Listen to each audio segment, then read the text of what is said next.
రోమీయులకు రాసిన పత్రిక 1:1. రోమీయులకు రాసిన పత్రిక 1:1.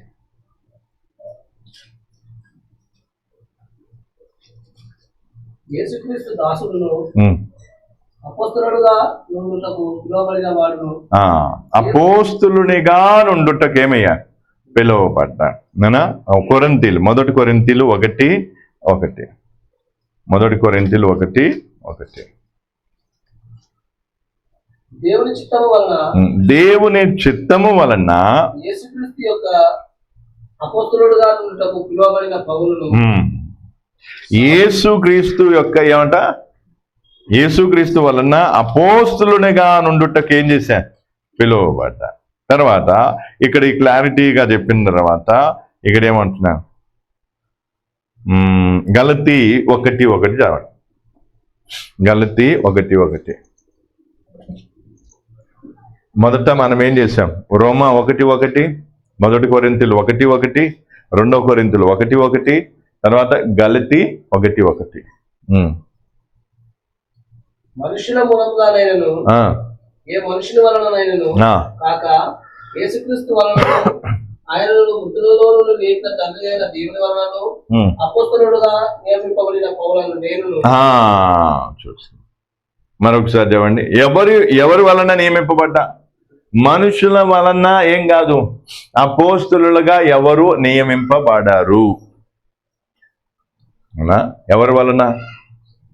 అందుకే చాలా స్పష్టంగా రాస్తున్నాను. గలతీ 1:1. మనుషుల మూలంగానైనను ఏ మనుషుల వలనైనను కాక యేసుక్రీస్తు వలనను ఆయనను మృతులలో నుండి లేపిన తండ్రి అయిన దేవుని వలనను అపోస్తలుడుగా నియమింపబడిన పౌలను నేను. ఎవరి చేత నియమింపబడ్డారు? ప్రభువైన యేసుక్రీస్తు తండ్రైన దేవుని వలన అపోస్తలునిగా నియమింపబడ్డారు. అంటే అర్థం ఏంటిది? అపోస్తలత్వం అనేది డైరెక్ట్ గా ఎక్కడి నుంచి వస్తుంది? మనుషుల నుంచి రాదు. ఎవరి నుంచి వస్తుంది? ఇప్పుడు అఖిల్ ఉన్నాడు, అఖిల్ని నేను కూర్చోబెట్టి నేను అపోస్తలునిగా చేస్తున్నానంటే కాదు. నేను ఆయన్ని ఏం చేయగలుగుతాను? పాస్టర్గా చేయగలుగుతాను, లేదా ప్రెసిడెంటర్గా చేయగలుగుతాను, లేదా డీకన్గా చేయగలుగుతాను, లేదా ఎల్డర్గా చేయగలుగుతాను, లేదా సువార్థికునిగా నిలబెట్టి సేవ చేసి ఫీల్డ్కి పంపించగలుగుతాను. అంటే మనుషునిగా నేను ఆ మాత్రం దేవుని పక్షాన ఉండి ఆ పని చేయగలుగుతాను. కానీ ఆయన నేనేం చేయలేను. నేను అపోస్తలునిగా నియమిస్తున్నాను అంటానికి ఏం లేదు. కానీ అపోస్తలునిగా నియమించేది ఎవరు అంటే దేవుడు, తండ్రి అయిన దేవుడు, కుమారుడైన ప్రభువైన యేసుక్రీస్తు. అది ఎక్కడి నుంచి వస్తుంది? స్వయాన దేవుడే ఏం చేస్తాడు? ఆ విధంగా నియమిస్తాడు. ఇప్పుడు దేవుడు నన్ను అపోస్తలునిగా చేయాలనుకుంటే దేవుడు ఏం చేస్తాడు? సూటిగా నాతో మాట్లాడతాడు. నేను నిన్ను ఏం చేస్తున్నాను? అపోస్తలునిగా నియమిస్తున్నాను. అట్లాగే సామ్యూయల్ పాస్టర్ కూడా ఏం చేస్తున్నావు? సేవార్థమై ఒక చోట నిలబడి ఏం చేస్తున్నావు? ఏడుస్తున్న సమయంలో మై అపోస్తలునని దేవుడు ఏం చేసిండు? అప్పటి నుంచి ఆయనను అపోస్తలునిగా నియమించి ఏం చేసిండు? అపోస్తల సేవ చేసుకున్నాడు. అంటే అలాగా మనం చూస్తే మనుషుల ప్రణయం లేకుండా, మనుషుల ఇన్వాల్వ్మెంట్ లేకుండా, బాబు నువ్వు రాసుడు బాగానే ఉంది, అది ఎందుకు పనికిరాదు. ఇంటికి పోయినావంటే అది చెత్త డబ్బాలోకి పోతుంది. బుర్రలు ఎక్కించుకో, కొంచెం హృదయంలో రాసుకో, సైడ్ వైరం కొంచెం ఇక్కడ మంచిగా అర్థం చేసుకుని, ఇక్కడ మనం అర్థం చేసుకోవాల్సింది ఏంటి? అపోస్తలత్వం అనేది ఎక్కడి నుంచి వస్తుంది? నేరుగా దేవుడే నియమిస్తాడు, మనుషులు నియమించరు. ప్రెసిడెంటర్లో అర్థమైందా? అంటే అక్కడ ఏమైపోతుంది? ఆ క్రమం అర్థమవుతుందా? నేరుగా దేవుడి నుంచి తండ్రి అయిన దేవుడు లేదా కుమారుడైన యేసుక్రీస్తు నుండి ఏమొస్తుంది? అపోస్తలత్వం వస్తుంది. అపోస్తలత్వం. అపోస్తల నుంచి ఏమొస్తుంది? ప్రెసిడెంటర్స్ వస్తారు.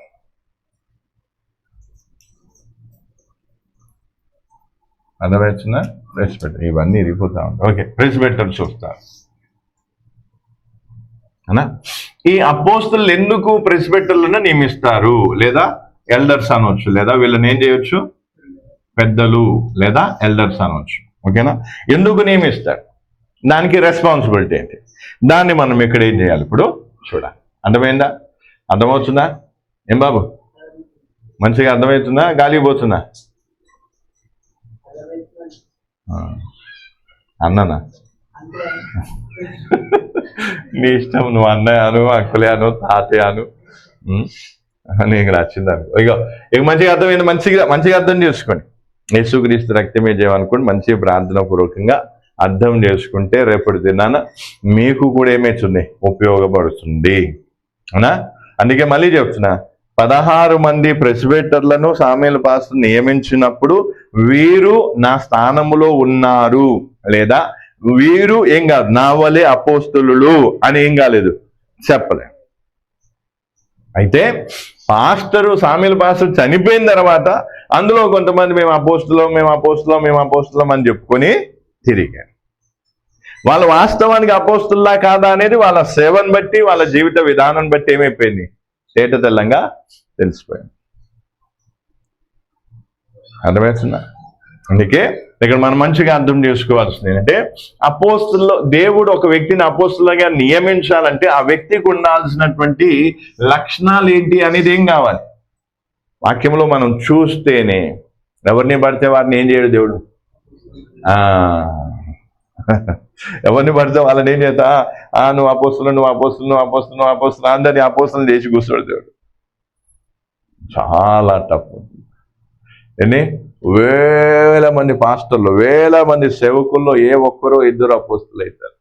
అది కూడా వాళ్ళ జీవితంలో ఉండాల్సినటువంటి లక్షణాన్ని బట్టి దేవుడు ఏం చేస్తాడు, వారిని ముందుగా ఏర్పరచుకున్నా కూడా వీరి వ్యక్తిగత జీవితం కూడా ఏం కావాలి, దానికి అనుగుణంగా ఉండాలి. ఎందుకంటే అపోస్తలత్వం అనేది అనేకులకు ఏంది, ఒక సాక్ష్యం అన్నట్టు. ఎవరెవరికి? ఇప్పుడు పాస్టర్ ఉన్నాడు అనుకో, ఇప్పుడు ఉదాహరణకి పాస్టర్ ఉన్నాడు. పాస్టర్ ఎవరికి? సంఘానికి ఏంటంట, మాదిరి. అనా? ఈ అపోస్తులుడు అనే వ్యక్తి ఇలాంటి సంఘాలు, అనేకమైన సంఘాలకు మాదిరి. తర్వాత ఈ సంఘాలలో సేవ చేసేటువంటి సేవకులకు మాదిరి అనా? ఇట్లా చాలా ఏముంటుంది. మరి అట్లాంటప్పుడు ఎంతమంది అనేకమైన సంఘాలకు, ఆ సంఘములు ఉన్న సేవకులకు ఒక మాదిరికరంగా ఒక వ్యక్తి ఉండాలి అంటే ఎవరిని తీసుకుంటాడు దేవుడు? ఎట్లాంటి వాళ్ళని తీసుకుంటాడు? అడపదడప వ్యక్తిని తీసుకొచ్చి ఏం చేస్తాడు, అపోస్తులుగా తీసి పెడతాడా? ఎందుకంటే ఎవరిని పడితే వాళ్ళని అపోస్తులు చేసిండు అనుకో దేవుడు. ఇక్కడ వీళ్ళకి ఏం సాక్ష్యం ఉంటుంది, ఏం మాదిరి ఉంటుంది, వాళ్ళు చేసే త్యాగం ఏంటి, వాళ్ళు చేసే జీవితం అసలు ఏంటి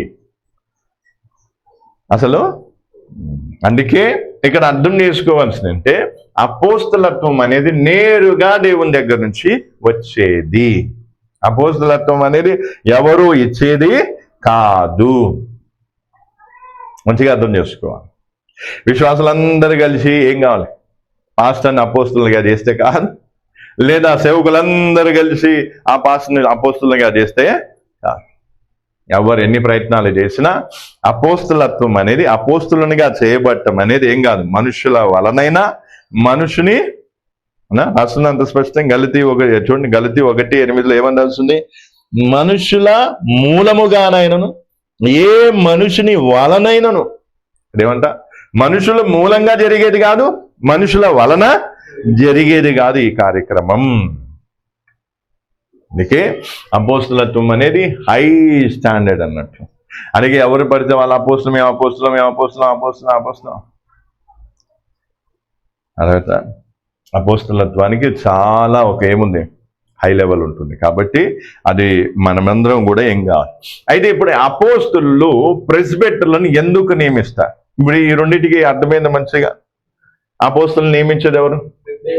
స్వయంగా దేవుడే. అందులో ఎవరు మనుషుల ప్రణయం అనేది ఉండదు. అర్థమవుతుందా? ఇది తర్వాత ఈ ప్రెస్బిటర్లు నియమించేది ఎవరు? అపోస్తలు నియమిస్తారు. దానికి కూడా మనం చిన్నగా చూసుకున్నాం. అందుకే ఇప్పుడు ఈ రెండు విషయాలు మంచిగా అర్థమైనాయా? ప్రెస్బిటర్లు ఎవరు కాదు, అపోస్తులు కాదు, అపోస్తులతో సమానం కూడా కాదు. అది ఒక సంఘ పరిచర్యలో ఒక భాగం మాత్రమే ప్రెస్బిటర్లు అనేది. అయితే ప్రెస్బిటర్లు ఎప్పుడు ఉదాహరణ కొంతమంది ఏం చేస్తారు, యోహాను అపోస్తులుడు, పేతురు అపోస్తులు కాబట్టి వాళ్ళు ఏం చెప్పుకున్నారు, మేము పెద్ద సంఘ అంటే పెద్ద అని చెప్పుకున్నారు, అంటే ప్రెస్బిటర్లు అని చెప్పుకున్నారు కాబట్టి ప్రెస్బిటర్లు అపోస్తులు అవుతారు, అపోస్తులు ప్రెస్బిటర్లు అవుతారు. ఇట్లా ఇవన్నీ ఏదో క్యాలిక్యులేషన్ చేసి ఏం చేస్తూ ఉంటారు, నమ్మించడానికి ప్రయత్నం. దానికి కూడా మనం పోదాం. అక్కడ పేతురు ఎందుకు చెప్పాడు, యోహాన్ ఎందుకు ఆ మాట చెప్పాడు, దానికి అర్థం ఏంటిదో అక్కడ మనం ఏం చేసుకుందాం, అర్థం చేసుకోవడానికి ప్రయత్నం చేద్దాం. అర్థమైందా? 12 మంది వ్యక్తులను శిష్యులను అపోస్తులుగా నియమించింది ఎవరు? యేసు ప్రభువు. అనా తర్వాత పౌలు నియమించింది కూడా ఎవరు? యేసు ప్రభువు. అపోస్తలత్వం మనుషుల మూలముగా మనుషుల వలన కలిగేది కాదు. అది పక్కా గుర్తుపెట్టుకోండి. ఇప్పుడు ఉదాహరణకి దేవుడు నన్ను అపోస్తులను చేయాలనుకోండి, దేవుడు నాకు దర్శనాన్ని చేయాలి, చెప్పాలి. చెప్పిన తర్వాత ఆ అపోస్తలత్వానికి చిహ్నం ఉంటుంది. ఏంటిది? గుర్తులు ఉంటాయి. వాక్యానుసారమైన గుర్తులు కూడా నా జీవితంలో ఏం కావాలి, నా సేవలో కానీ నా జీవితంలో కానీ అవి ఏం కావాలి, కనిపించాలి. అప్పుడే అదేంటంటే అపోస్తలత్వానికి ముద్ర. అపోస్తలత్వానికి ఏంటిది? అది ముద్ర.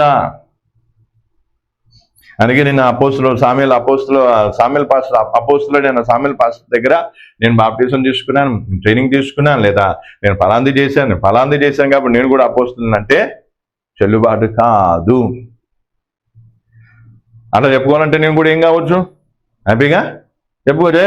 సామ్యుయేల్ పాస్టర్ మేము దగ్గరుండి చూసినాం, ఇట్లా చూసినాం, అట్లా చూసినాం, అది ఇది అని చెప్పుకొని డైరెక్ట్గా ఇండైరెక్ట్గా మేము కూడా ఏం కావచ్చు, మసాలా బుసు ఏదో చేసి మొత్తానికి నేను కూడా నమ్మేయడానికి ప్రయత్నం